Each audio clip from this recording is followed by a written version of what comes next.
আসসালামু আলাইকুম ভিউয়ার্স, কেমন আছেন সবাই? আশা করি সবাই ভালো আছেন। আজকে কিন্তু আমি আপনাদের জন্য দারুণ একটা মজাদার একটি রেসিপি নিয়ে এসেছি। এটা কিন্তু আমার ছাদের মিষ্টি আলু শাকের রেসিপি। মিষ্টি আলু শাকের ভাজি বলতে পারেন, চিংড়ি মাছ দিয়ে আলু দিয়ে। তো চলুন শুরু করা যাক। তো আমি ছাদে চলে এসেছি আলু শাক নেওয়ার জন্য। এই যে দেখুন, এখানে কিন্তু দুই রকম শাক আছে, একটা হচ্ছে লাল আলু আর একটা হচ্ছে সাদা আলু। পাতাগুলো দেখতেই পাচ্ছেন কতটা তরতাজা।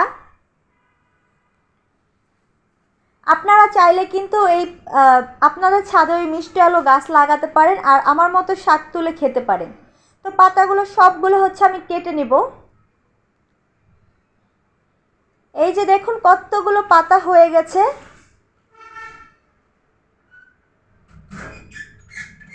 আর আমার গাছের অবস্থা দেখুন, গাছটা একদমই ন্যাড়া বানিয়ে ফেলেছে। তো এখন এই যে লম্বা ডাঁটগুলো আমি ফেলে সুন্দর করে ধুয়ে নিব।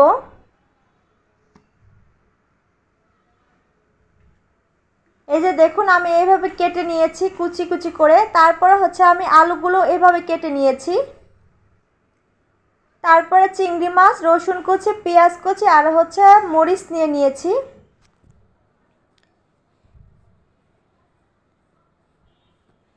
আমি এখন একটা কড়াইতে সরিষার তেলটা দিয়ে দিব। আপনারা চাইলে সাদা তেল দিতে পারেন, কিন্তু আমি সরিষার তেলটা ব্যবহার করছি।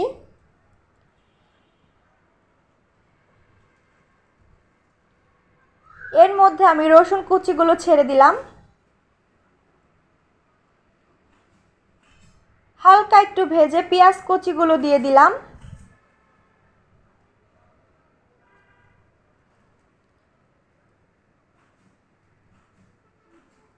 এটাকে আমি হালকা করে ভেজে এর মধ্যে চিংড়ি মাছগুলো কেটে রেখেছিলাম সেগুলো দিয়ে দিলাম। আপনারা চাইলে ছোট চিংড়ি দিয়েও কিন্তু রান্না করতে পারেন, সেটা দিয়ে আরও বেশি মজা হয়, কিন্তু আমার কাছে ছিল না। এখন আমি এর মধ্যে একটু লবণ দিয়ে দিলাম।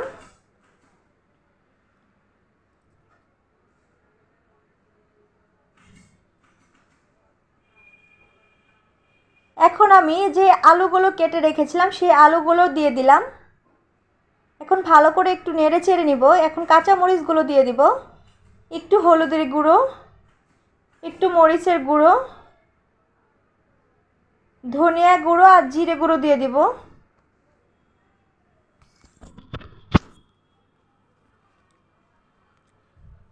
ভালো করে মিক্স করে এর মধ্যে আমি মিষ্টি আলু শাকগুলো দিয়ে দিব।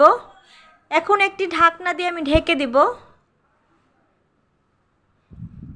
কিছুক্ষণ পর দেখতে পাচ্ছেন আলুর পাতাগুলো একদমই কমে গেছে। এখন ভালো করে নেড়ে চেড়ে নিব।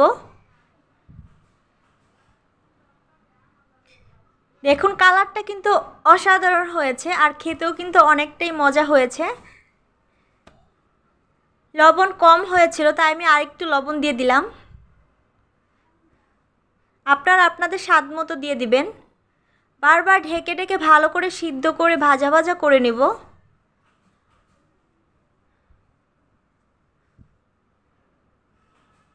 এই যে দেখুন কতটা সুন্দর কালার এসেছে। আর আমার ভিডিওটা কেমন লেগেছে জানাবেন। আর অবশ্যই বাসায় এই রেসিপিটা ট্রাই করবেন। আর যে যেখান থেকে দেখছেন একটা লাইক, একটা ফলো আর একটা সাবস্ক্রাইব করে দেবেন প্লিজ। আর আমার জন্য দোয়া করবেন, এরকম ভিডিও যেন আমি দিতে পারি। তো আল্লাহ হাফেজ।